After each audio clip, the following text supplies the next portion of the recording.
जय सिया राम। सब सुख लहे तुम्हारी सरना, तुम रक्षक काहू को डरना। बहुत बार ईश्वर की भक्ति करने के बाद भी लाभ हानि यश अपयश को लेकर के लोग परेशान रहते हैं कि जीवन में इस बात की हानि हो गई, ये वस्तु खो गया, इतने का नुकसान हो गया। इसको लेकर लोग अक्सर परेशान रहते हैं। आम जनों को कौन कहे, सामान्य लोगों को कौन कहे, कई बार साधु सन्यासी भी इन सब बातों को लेकर चिंतित हो जाते हैं, क्योंकि माया का कुछ प्रभाव ही ऐसा है। बहुत बार होता है कि हमारे जीवन में कुछ वस्तुएं खो जाती हैं, कुछ चोरी चली जाती हैं। इसको लेकर के बड़ी समस्या आन खड़ी होती है कि आगे कैसे होगा, इतना बड़ा हमारा नुकसान हो गया। बाबा नीम करोली जी महाराज का एक अलौकिक प्रसंग है, जिसको सुनने के बाद ये स्पष्ट हो जाएगा कि ईश्वर के दर पे किसी चीज़ की कमी नहीं है। अगर कोई श्रद्धा भाव से वहाँ पे जाए, माथा टेके, तो उससे ज़्यादा मिल जाएगा जितना उसका खोया है। बाबा नीम करोली जी महाराज का एक आश्रम वृंदावन में भी है, परिक्रमा मार्ग पे। बहुत सारे लोग वहाँ दर्शन के लिए गए भी हैं। बाबा नीम करोली जी महाराज एक बार उस आश्रम में विराजित थे, वहीं पे थे, तो ठीक उन्हीं के बगल में एक दूसरे आश्रम का निर्माण चल रहा था। और वहाँ के जो संत थे, उन संत का नाम है स्वामी मोहानंद जी। स्वामी मोहानंद जी ने जैसे तैसे पैसा इकट्ठा करके, भक्तों से चंदा करके कुछ पैसे की व्यवस्था की थी कि एक आश्रम बनाया जाए और वहाँ पे ईश्वर को विराजित किया जाए। ईश्वर की ऐसी लीला हुई कि उनका सब पैसा, रुपया पैसा जो उन्होंने रखा था, सब चोरी चला गया। मंदिर का, आश्रम का निर्माण कार्य पूरा नहीं हुआ था कि रात्रि में कहीं से चोर आए और पूरा वो जहाँ पैसा रखा गया था वहाँ से सब चोरी करके चले गए। साधु महाराज का सामान भी चोरी करके चले गए। बड़ी दुखी अवस्था में बैठे हुए थे स्वामी मोहानंद जी।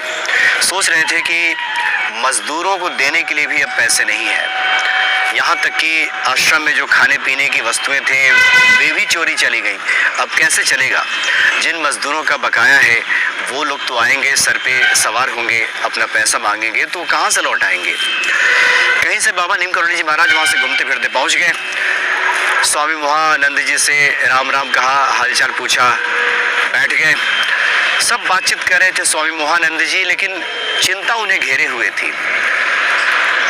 जबकि ईश्वर के भक्त, ईश्वर की महिमा से परिचित, ईश्वर के पास किसी चीज़ की कमी नहीं, वो चाहे तो क्षण भर में सब पूर्ति कर सकते हैं। लेकिन स्वामी मोहानंद जी इस चिंता से अपने को उबार नहीं पा रहे थे। बाबा नीम करोली जी महाराज इस बात को समझ गए।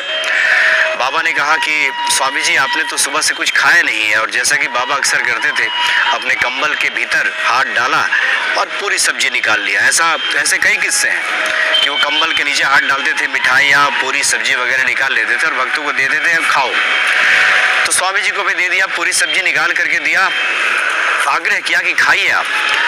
लेकिन स्वामी जी खा नहीं रहे थे उसको। तो बाबा ने जब आग्रह किया तो उन्होंने खाया, फिर भी उनकी चिंता खत्म नहीं हुई। तब बाबा ने कहा कि आप चिंता किस बात की करते हैं? आप अपना तकिया उठाइए, आपका पैसा कहीं चोरी नहीं गया है, सब पैसा उसी तकिए के नीचे रखा हुआ है।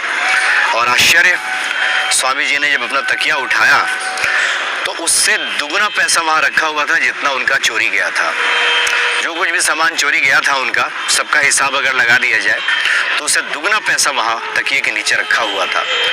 स्वामी मोहानंद जी की सभी समस्याओं का हल निकल गया था। बाबा नीम करोली जी महाराज ने कहा कि हनुमान जी अष्ट सिद्धि नौ निधि के दाता हैं, उनके दरबार में किसी चीज़ की कमी नहीं है। आप क्यों चिंतित होते हैं, क्यों परेशान होते हैं? देखिए, आपके लिए हनुमान जी ने उससे दुगनी राशि की व्यवस्था कर दी है जितना आपका खोया था। इसलिए भक्तों के लिए बहुत बड़ा संदेश है इस प्रसंग में कि जो लोग भी छोटी छोटी बातों को लेकर परेशान होते हैं कि उन्हें हानि हो गई, नुकसान हो गया, वो परेशान न हो, चूँकि हनुमान जी किसी न किसी रूप में उसकी व्यवस्था करते हैं। और बाबा नीम करोली जी महाराज हमेशा अपने भक्तों को इस बात को लेकर आश्वस्त करते थे कि इसमें घबराने की, परेशान होने की कोई आवश्यकता नहीं है। हनुमान जी सब दे डालेंगे और उतना दे डालेंगे जितना आपका नुकसान नहीं हुआ था, बल्कि उससे कई गुना ज़्यादा। तो बड़े दयालु हैं, करुणा के अवतार ही हैं एक तरह से बाबा नीम करोली जी महाराज, और श्री हनुमान जी तो परम दयालु हैं ही। जय सिया राम।